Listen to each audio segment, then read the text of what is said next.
ሰላም የኢትዮ ታይምስ ቤተሰቦች እንደምን ቆይታችኋል? ለሰዓቱ የተመረጡ አዳዲስና ያልተሰሙ ዜናዎችን ይዘንላችሁ ቀርበናል። በቅድሚያም አርዕስተ ዜና። የቀድሞ የሰላም ሚኒስቴር ዴኤታ የነበሩትና በእስር የቆዩት አቶ ታዬ ደንደአ በማህበራዊ ትስስር ገጻቸው የታፈነው ጠጣር እውነት በሚል ርዕስ ባስተላለፉት መልእክት ፖለቲካ ቆሻሻ አይደለም ብለዋል። ሀገራችን ኢትዮጵያ ከማንም በላይ የተበላሸ ፖለቲካ ሰለባ ሆናለች ያሉት አቶ ታዬ ለአንድ ህዝብ ፖለቲካ ፍጹም ወሳኝ ሙያ ነው። በፖለቲካ አያገባኝም አይባልም። ፖለቲካ በተለይም የተበላሸው አንተ ባትፈልገውም ፈልጎ ያገኛል ብለዋል።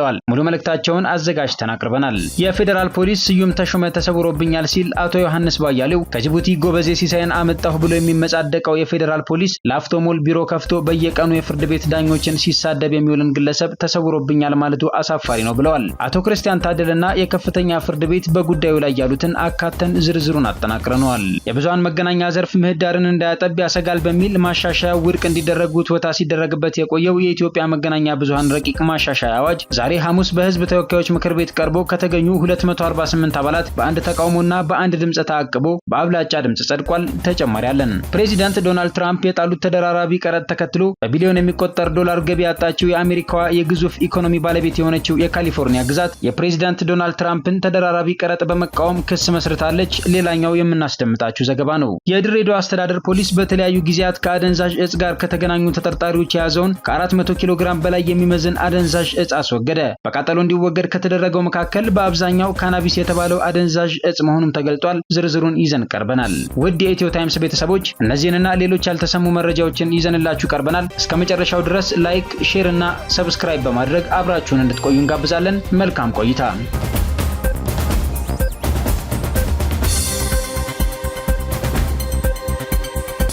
የፌዴራል ፖሊስ ስዩም ተሾመ ተሰውሮብኛል ሲል ከፍተኛ ፍርድ ቤት ግለሰቡ በስም የሚታወቅ ስለሆነ ይሰወራል ብለን አናምንም፣ በቀጣይ ተገዶ እንዲቀርብ ብሏል። በፌዴራል ከፍተኛ ፍርድ ቤት ልደታ የሽብር ወንጀል ምድብ ችሎት ጉዳያቸው እየታየ የሚገኘው አቶ ዮሐንስ ባያሌውና አቶ ክርስቲያን ታደለ ስዩም ተሾመ የተባለው ግለሰብ በህግ ቁጥጥር ስር ሆነን ሳለ በማህበራዊ ሚዲያ ስማችንን እያጠፋ ነው በሚል ለችሎቱ አቤቱታ አቅርበው እንደነበር ቀደም ሲል መዘገባችን ይታወሳል። ፍርድ ቤቱም በስም የተጠቀሰው ግለሰብ ችሎት ቀርቦ ጉዳዩን እንዲያስረዳ በፌዴራል ፖሊስ በኩል መጥሪያ ቢላክ ለሁለተኛ ጊዜ ስዩም ተሾመ ተሰውሮብኛል ሲል ዛሬ ምላሽ መስጠቱን የደረሰን መረጃ ያመለክታል። አቶ ዮሐንስ ባያሌው በበኩላቸው ከጅቡቲ ጎበዜ ሲሳይን አመጣሁ ብሎ የሚመጻደቀው የፌዴራል ፖሊስ ላፍቶ ሞል ቢሮ ከፍቶ በየቀኑ የፍርድ ቤት ዳኞችን ሲሳደብ የሚውልን ግለሰብ ተሰውሮብኛል ማለቱ አሳፋሪ ነው ሲሉ ለችሎቱ አስረድተዋል። አቶ ዮሐንስ አክለውም ይህንን ግለሰብ ቀደም ሲል በሌላ ችሎት በስም ማጥፋት ወንጀል ከስሼው ቅጣት የተጣለበት ቢሆንም እስካሁን ቅጣቱን የሚያስፈጽም የመንግስት አካል ባለመኖሩ ያንኑ የጥፋት ድርጊት ቀጥሎበታል ሲሉ ተናግረዋል። በተደጋጋሚ ማጥፋቱ የተለመደ ቢሆንም አሁን ደግሞ የዚህን ችሎት ዳኞች ስም እያጠፋና በችሎቱ ላይ ግልጽ የሆነ ተጽዕኖ እየፈጠረ በመሆኑ ትክክለኛ ፍትህ እናገኛለን ለማለት እንቸገራለን ሲሉ አክለዋል። አቶ ክርስቲያን ታደለ በበኩላቸው ስዩም ተሾመ የጠቅላይ ሚኒስትሩ የማህበራዊ ሚዲያ አማካሪ ሲሆን ፖሊስ ይህንን ሰው ማቅረብ ያልቻለው ስዩም አንደኛ ደረጃ ዜጋ ስለሆነ ነው። አንደኛ ደረጃ ዜጎች ከህግ በላይ ስለሆኑ ፍርድ ቤት መቅረብ አይችሉም። ፍርድ ቤት ተገደው የሚቀርቡት ሁለተኛና ሶስተኛ ዜጎች ብቻ ናቸው። ስዩም አማራ ቢሆን ኖሮ ተገዶ ይቀርብ ነበር። ምክንያቱም በአሁኑ ወቅት አማራ ሶስተኛ ዜጋ ሆኗልና 200 አማራዎችን ከወቅታዊ ጉዳይ ጋር በተገናኘ በሚል ጓዳ ጎድጓዳ ውስጥ ገብቶ በእስር ቤት እያጎረ ያለ ፖሊስና አቃቢ ህግ ስዩም ተሾመን አዲስ አበባ ውስጥ ተሰውሯል ሲባል ያሳፍራል ሲሉ ነው ለችሎቱ ያስረዱት። ሞት በሚያስቀጣ አንቀጽ ተከሰን አቶ ስዩም የተባለው ግለሰብ ችሎቱን ከውጭ ሆኖ ተጽዕኖ የሚፈጥርበት ከሆነ ውጤቱ ከወዲሁ የሚታወቅ ነው ብለዋል። የሁለቱን አቤቱታ ያደመጠው ችሎቱ ስዩም የተባለው ግለሰብ በስም የሚታወቅ ስለሆነ ይሰወራል ብለን አናምንም፣ በቀጣይ ግን ተገዶ እንዲቀርብ ሲል ለሶስተኛ ጊዜ ትዕዛዝ ሰጥቷል። የፖለቲካ ፓርቲ አባል የሆኑ ሰዎች የኢትዮጵያ መገናኛ ብዙሃን ባለስልጣን የቦርድ አባል መሆን የሚችሉበት ማሻሻያ አዋጅ ዛሬ ጸደቀ። የብዙሃን መገናኛ ዘርፍ ምህዳርን እንዳያጠብ ያሰጋል በሚል ማሻሻያው ውድቅ እንዲደረግ ውትወታ ሲደረግበት የቆየው የኢትዮጵያ መገናኛ ብዙሃን ረቂቅ ማሻሻያ አዋጅ ዛሬ ሐሙስ በህዝብ ተወካዮች ምክር ቤት ቀርቦ ጸድቋል። ዛሬ በዋለው የህዝብ ተወካዮች ምክር ቤት መደበኛ ጉባኤ ከተገኙ 248 አባላት በአንድ ተቃውሞና በአንድ ድምጽ ተአቅቦ በአብላጫ ድምጽ የጸደቀው ማሻሻያ አዋጅ በአዋጁና በተቋሙ አደረጃጀት ምክንያት ተዳክሟል የተባለውን የኢትዮጵያ መገናኛ ብዙሃን ባለስልጣን የሚያጠናክር ነው ተብሏል። ምክር ቤቱ የማሻሻያው ዓላማ ጠንካራ ተቋም የመመስረት ነው ቢልም ጥያቄ ያነሱ የምክር ቤት አባላት በሀገሪቱ ሚዛናዊ የሚዲያ አሰራር እንደሌለ በመጥቀስ ዘርፉ በተጨባጭ አተገባበር ካልተመራ የህግ ማሻሻያው ብቻውን ውጤት ሊያመጣ አይችልም ብለው ተከራክረዋል።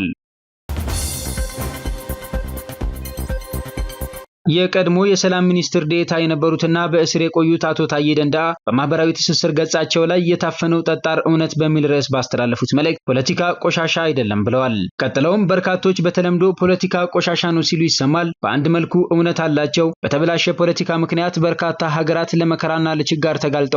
ለፖለቲካ በሚሸረቡ ሴራዎች ምክንያት ሚሊዮን ንጹሃን ሲገደሉ፣ ሲፈናቀሉና ሲጎሳቆሉ ይታያል።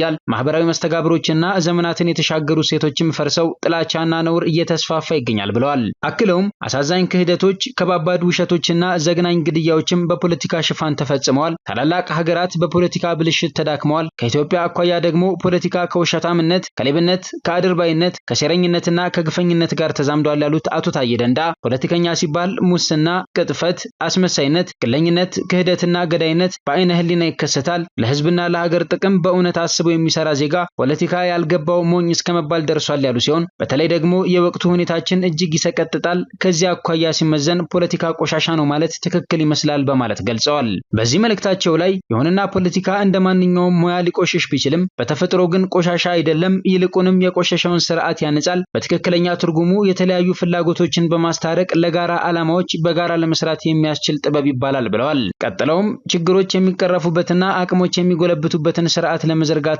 ለመተግበር ያስችላል ያሉ ሲሆን ነጻነት፣ እኩልነት፣ ፍትህ፣ ሰላምና ተድላ የሚሰፍኑበትን ሁነኛ መንገድ ይቀይሳል። የደከሙትን አጠንክሮ ለስኬት ያበቃል። የወደቁትን አንስቶ የደህዩትን ያበለጽጋል። ስብራቶችን እየጠገነ ህመሞችን ያክማል። እውነትን በማውጣት እርቀ ሰላም ያወርዳል። በአግባቡ የህግ የበላይነትን በማስፈን ለሌሎች ደህንነት፣ ነጻነት፣ እኩልነትና ሰላም ዋስትና ይሰጣል ብለዋል። አክለውም ይህ ሁሉ ግን እንዲሁ በተፈጥሮ አይከሰትም። ፖለቲካው በቅንነት በብቃትና በብልሃት መመራትንና የቁም ነገረኛ ዜጎች ተሳትፎን ይጠይቃል። ፖለቲካ በሀገር ኪሳራ በሚነግዱ ቁማርተኞች ሳይሆን በሀገር ወዳድና ብቁ ፖለቲከኞች ሊያዝ ይገባል ብለዋል። ለአንድ ህዝብ ፖለቲካ ፍጹም ወሳኝ ሙያ ነው ያሉት አቶ ታዬ ደንደአ በትክክል ሲከወን ተአምር ሊባል የሚችል አዎንታዊ ለውጥ ያመጣል። ከዚያ አኳያ ተጨባጭ ማሳያዎችን ማቅረብ ይቻላል በማለት ሐሳባቸውን በምሳሌ አንስተው አሳይተዋል። የዛሬ 250 ዓመት ገደማ የእንግሊዝ ኮሎኒ የነበረችው አሜሪካ ላለፉት 70 ዓመታት ገደማ የዓለም ልዕለ ኃያል ነች። ከ60 ዓመት በፊት በድህነት አዙሪት ተይዛ የነበረችው ቻይና ዛሬ በዓለም ኢኮኖሚ ሁለተኛው ሆናለች። ከሶቪየት መፍረስ በኋላ እጅግ ደክማ የነበረችው ራሽያ በ30 ዓመት ውስጥ የማትበገር ኃያል ሆናለች። ከ31 ዓመት በፊት የአፓርታይድ ሰለባ የነበረችው ደቡብ አፍሪካ ዛሬ በአፍሪካ የተሻለውን ኢኮኖሚና ዴሞክራሲ ገንብታለች። በአስተዳደርና በጸጥታ ቀውስ ታንቃ የነበረችው ቡርኪና ፋሶም በ3 ዓመታት ውስጥ ባሳየችው አስገራሚ ለውጥ በአፍሪካ ብቸኛዋ ከዕዳ ነጻ ሀገር ሆናለች ያሉ ሲሆን ጃፓን፣ ደቡብ ኮሪያ፣ ኢንዲያ፣ ሩዋንዳና የመሳሰሉት ሀገራትም በአጭር ጊዜ ተአምር የሚመስል እድገት አሳይተዋል። ሁሉም የሆነው ግን በተአምር አይደለም። የሀገሪቱ ፖለቲካ በብቁ በነቁና በትክክለኛ ፖለቲከኞች በመመራቱ የመጣ ውጤት ነው። ፖለቲካ ሲሰምር ያነጻል፣ ያነቃል፣ ያስተባብራል፣ ያሰራል፣ ያሳድጋል፣ ያስከብራል፣ አስተዳደራዊ፣ ኢኮኖሚያዊ፣ ማህበራዊና ሰብአዊ በሽታዎችን ይፈውሳል ብለዋል። ቀጥለውም በአንጻሩ ግን ፖለቲካ በግለኞችና ቁማርተኞች ሲያዝ ቆሽሾ በሽታ ይሆናል። በሽታውም ሁሉን የህይወት ዘርፍ በማናጋት ዙሪያ መለስ ቀውስን ያስከትላል። ፍትህን፣ ነጻነትን፣ ሰላምን፣ አንድነትንና እድገትን በማጥፋት ስርዓት አልበኝነትን፣ ጭቆናንና ድህነትን ያነግሳል። በዚህ መልኩ ፖለቲካ በሽታ የሆነባቸው ብዙ ሀገራት አሉ ብለዋል። ከብዙ ሺህ ዓመታት በፊት የዓለም ስልጣኔ ቁንጮ የነበረችው ሶሪያ ዛሬ ፈራርሳ አሸዋ መስላለች ያሉት አቶ ታዬ የነ ቻይና ጎረቤት የሆነችው ማይናማርም በእርስ በርስ ጦርነት ትታመሳለች። በአፍሪካ ትልቋ ሀገር የነበረችው ሱዳን ለሁለት መከፈሏ ሳያንስ ሁለቱም ክፋዮቿ በጦርነትና በድህነት ቀውስ ተይዘዋል። የዓለም ውድ ማዕድናት ማዕከል የሆነችው ኮንጎ ኪንሻሳም ለዘመናት በግጭትና በድህነት አዙሪት ውስጥ ትገኛለች። የሶማሊያ፣ የኢራቅ፣ የሊቢያ፣ የሄይቲና የመሳሰሉት ሀገራት ሁኔታም በዚሁ መንገድ ይታያል ያሉ ሲሆን ይህ አሳፋሪ ውድቀት ግን በአንዳች እርግማን የተፈጠረ አይደለም። የሀገሪቱ ፖለቲካ በአቅምና ሞራል አልባ ትናንሽ ሰዎች እጅ መግባቱ የወለደው ብልሽት ያመጣው ውጤት ነው ብለዋል። ፖለቲካ ሲበላሽ ያቆሽሻል፣ ያደነቁራል፣ ይከፋፍላል፣ ያጣላል፣ ያሰንፋል፣ ያደህያል፣ ያዋረዳል ያሉ ሲሆን ለሰላምና ደህንነት፣ ለኢኮኖሚ እድገት፣ ለማህበራዊ ልማት፣ ለሰብአዊ መብት ጥበቃና ለመልካም አስተዳደር አደገኛ ካንሰር ይሆናል ብለዋል። አቶ ታዬ በዚህ መልእክታቸው ላይ ሀገራችን ኢትዮጵያ ከማንም በላይ የተበላሸ ፖለቲካ ሰለባ ሆናለች ያሉ ሲሆን ብልሽቱ አድዋ ላይ ለጥቁሮች የነጻነትና የክብር ችቦ የለኮሰውን ታላቅ ህዝብ ዛሬ ከፋፍሎ እያባላውና አደህይቶ ለስደት እየዳረገው አንገቱን አስደፍቶታል። ውሃ ሲጠይቁት ወተት ያቀብል የነበረው ቸር ህዝብ በልቶ ማደርና ወጥቶ መግባት ብርቅ እንዲሆንበት አድርጎታል ካሉ በኋላ እዚህ ያደረሰን የፖለቲካ መቆሸሽ የሩቁን እንተውና አፄ ኃይለ ሥላሴ አርበኞችን ክደው ባንዳዎችን ከሾሙበት ጊዜ ይጀምራል ብለዋል። አክለውም በወቅቱ እናት ሀገር ኢትዮጵያ ሞኝነሽ ተላላ የሞተልሽ ቀርቶ የገደለሽ በላ መባሉ ይታወሳል። ሲሻሩ ላይቆጩ ሲሾሙ መዝረፍም እንደ ግኝት ተቆጥሯል ብለዋል። የ1966 የማግስቱ አብዮትም ምርጥ የኢትዮጵያ ተማሪዎችን በልቶ ፖለቲካንና ኮረንቲን በሩቁ አሰኝቷል። ፖለቲካ በዋናነት ግፍንና ውሸትን ለማይፈሩ ሞራል አልባ ግለሰቦች የተመደበ ቆሻሻ ስራ ተብሏል ብለዋል። አክለውም በኢህአዴግ ምሁር አድርባይ ነው በሚል በአብዛኛው ፖለቲካ ላልገባው ወንበር ተሰጥቷል። የሹመት መስፈርት የፓርቲ ታማኝነት እንጂ ዕውቀትና ብቃት አለመሆኑም በግላጭ ተነግሯል ያሉ ሲሆን ዛሬ ላይ የነበረው ብልሽት መታረም ሲገባው ፖለቲካችን የመጨረሻ ቆሽሿል፣ ፖለቲካ ሴረኝነትና ቁማርተኝነት መሆኑን በግልጽ የሚናገሩ ግለሰቦች ስልጣን ለመያዝ በቅተዋል። በዚህም ምክንያት የዜጎቻችን ህይወት ከአበባ ቅጠልና ከ200 ብር በታች ሆኗል ብለዋል። ለአፍሪካ ኩራት ምልክት የነበረው ህዝብ ለራሱም መሆን አቅቶታል። አንዳንዱም በትግል ስም ያልተገባ ትርክት ፈብርኮ የሌለ ልዩነት እየፈጠረና ትናንሽ ስንጥቃቶችን እያሰፋ ቁማርተኞቹን በነጻ ሲያገለግል ይታያል በማለት መልእክታቸውን ያሰፈሩት አቶ ታዬ በታሪካችን ከገጠሙን አደጋዎች ይህ ትልቁ ይመስላል። በጸጥታው፣ በኢኮኖሚው፣ በማህበራዊውና በዲፕሎማሲው ረገድ ዙሪያ በታሪካችን ከገጠሙን አደጋዎች ይህ ትልቁ ይመስላል። በጸጥታው፣ በኢኮኖሚው፣ በማህበራዊውና በዲፕሎማሲው ረገድ ዙሪያ መለስ ቀውስ ውስጥ ከቶናል ብለዋል። ከክብደቱ አኳያ አደጋው ሰላምን፣ ነጻነትን፣ ፍትህን፣ እኩልነትንና ሀብት ንብረትን ብቻ ሳይሆን ሀገርንም ሊያሳጣን ይችላል ያሉ ሲሆን በተቻለ ፍጥነት መቀልበሱ ለሁሉም የህልውና ጉዳይ ይሆናል። ይህ ደግሞ እውነተኛ ብቁና ሀገር ወዳድ ዜጎች ተባብረው በፖለቲካው መሳተፍን ይጠይቃል ብለዋል። ቀጥለውም በፈረንጆቹ ነጻ ምሳ የለም ይባላል። ጉዳዩ ለፖለቲካችንም በትክክል ይሰራል። ሰላማችንን፣ ነጻነታችንንና ልጆቻችን ሀገር እንዲኖራቸው ከወደድን በፖለቲካ መሳተፍ ይኖርብናል በማለት አጽንኦት ሰጥተዋል። የኢትዮጵያ ህዝብ ሆይ ሲሉ ጥሪ ያቀረቡት አቶ ታዬ በፖለቲካ አያገባኝም አይባልም፣ ፖለቲካ በተለይም የተበላሸው አንተ ባትፈልገውም ፈልጎ ያገኘሃል ያሉ ሲሆን አርሶ አደር ከሆንክ በማዳበሪያና በግብር አስታኮ ይመጣብሃል። ከይዞታህ ሊያፈናቅልህ ወይም ማሳህን የጦር ሜዳ ሊያደርግብህም ይችላል። ነጋዴ ብትሆን አገልግሎት ሊከለክልህ ወይም ለሌብነት ሊያጋልጥህ ይችላል። በጸጥታ ችግር ግብአትና ገበያ አሳጥቶ ያከስርህ ወይም በስፖንሰር ስም ያዳክምህ ይሆናል። የትኛውም አይነት ሰራተኛ ከሆንክ በዋጋ ግሽበት ደሞዝህን ነጥቆ ኑሮን መራራ ያደርግብሃል። ወላጆችህን መርዳት እያለብህ የነሱ ተረጂ ያደርግህም ይሆናል። ተማሪ ብትሆን ተስፋና ስራ አሳጥቶ በስደት መንገድ ላይ የአውሬ ሲሳይ ያደርግሃል። ለዓመታት የቤተሰብ እጅ ያሳይህም ይሆናል። የልጆች አሳዳጊ ከሆንክ በብልግና በሐሽሽና በሺሻ ይበከሉብሃል። የሥርዓት አልበኝነት ሰለባም ያደርግብሃል ሲሉ አሳስበዋል። ቀጥለውም ስማኝማ ብለው አጽንኦት በመስጠት ሾፌር ወይም መንገደኛ ከሆንክ ለግድያ ለእገታና ለዘረፋ ያጋልጥሃል። በትራፊክ በኩል አበባና ዘንባባን ይዞ ሊመጣብህም ይችላል። ወጣት ከሆንክ በግድ ወታደር አድርጎህ ባልተገባ ጦርነት ይማግድሃል። የሞትህን መርዶ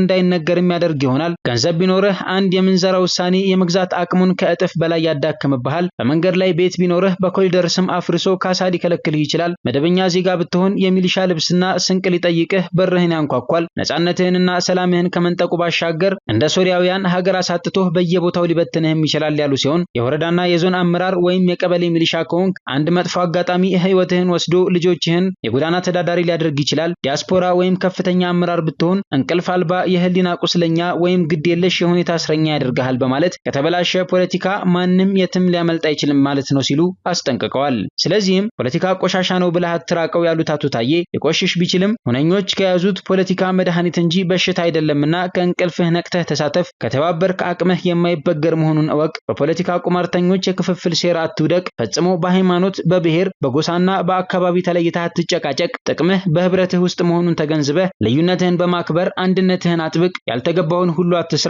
ህጋዊውንና የሚገባውን በማድረግ መብትህን ለማስከበር ግን አትፍራ ብለዋል። አክለውም ሰላም፣ ነጻነት፣ የተሻለ ህይወት፣ እኩልነትና ፍትህ ይገባሃል። ስኬቱ ተባብሮ መስራትን ብቻ ይጠይቃል። ዓለም የዘላለም ላትሆን አድርባይ አትሁን። በማንኛውም ሁኔታ ውስጥ ለክብርህ ዋጋ ስጥ ሲሉ አበክረው ተናግረው መልእክታቸውን እንኳን ለስቅለትና ለትንሣኤ በዓል ዋዜማ ደረሰን በማለት ቋጭተዋል። የድሬዳዋ አስተዳደር ፖሊስ በተለያዩ ጊዜያት ከአደንዛዥ እጽ ጋር የተገናኙ ተጠርጣሪዎች የያዘውን ከ400 ኪሎ ግራም በላይ አደንዛዥ እጽ አስወገደ። ከግለሰቦች ተይዞ በቃጠሎ እንዲወገድ ከተደረገው መካከል በአብዛኛው ካናቢስ የተባለው አደንዛዥ እጽ እንደሚገኝበት ተገልጧል። በድሬዳዋ አስተዳደር ፖሊስ የወንጀል ምርመራ ዲቪዥን ኃላፊ ኢንስፔክተር ተመስገን ተሰማ እንደገለጹት በቃጠሎ እንዲወገድ የተደረገው አደንዛዥ እጽ ከተለያዩ አካባቢዎች በቅብብሎሽ ወደ ከተማው ገብቶ ከተለያዩ አካላት ላይ በቁጥጥር ስር የዋለ ነው። የአሜሪካዋ የካሊፎርኒያ ግዛት የፕሬዚዳንት ዶናልድ ትራምፕን ተደራራቢ ቀረጥ በመቃወም ክስ መሰረተች። የግዙፍ ኢኮኖሚ ባለቤት የሆነችው ግዛት አስተዳዳሪ ጋቪን ኒውሶም ፕሬዚዳንቱ ቀረጦቹን የመጣል መብት የላቸውም ሲሉ ተቃውመዋል። ሀገረ ገዢው ፕሬዚዳንት ዶናልድ ትራምፕ የወሰዱት እርምጃ በሀገሪቱ ታሪክ እጅግ የከፋ የራስ ግብ ነው በማለት ነበር ያጣጣሉት። ዶናልድ ትራምፕ ወደ ስልጣን ከመጡ ወዲህ በተለይ በዓለም ሀገራት ላይ በጣሏቸው ቀረጦች ምክንያት ከአሜሪካ ግዛቶች ክስ ሲመሰረትባቸው ካሊፎርኒያ የመጀመሪያዋ ናት። ለክሱ በዋናነት ለምክንያትነት የቀረበው ፕሬዚዳንቱ በሀገራት ላይ ተጨማሪ ቀረጥ ለመጣል የተጠቀሙበት ሕግ ከአሁን በፊት ተግባራዊ ሲደረግ አለመታወቁ ነው ተብሏል። በተጨማሪም ይህንኑ የመወሰን ስልጣን የተሰጠው የአሜሪካ ኮንግረስ ሆኖ ሳለ ፕሬዚዳንቱ ያለ አግባብ መጠቀማቸው መጠቀሱን የፈረንሳይ ዜና አገልግሎት ዘግቧል። መረጃዎች እንደሚያመለክቱት የኢንዱስትሪ ማዕከል የሆነችው የካሊፎርኒያ ግዛት ሀገር ብትሆን የዓለማችን 5ኛ የግዙፍ ኢኮኖሚ ባለቤት ሀገር ትሆን እንደነበር ነው። ፕሬዚዳንት ዶናልድ ትራምፕ የጣሉት ተደራራቢ ቀረጥን ተከትሎ ግዛቲቱ በቢሊዮን የሚቆጠር ዶላር ገቢ ማጣቷ ተመላክቷል።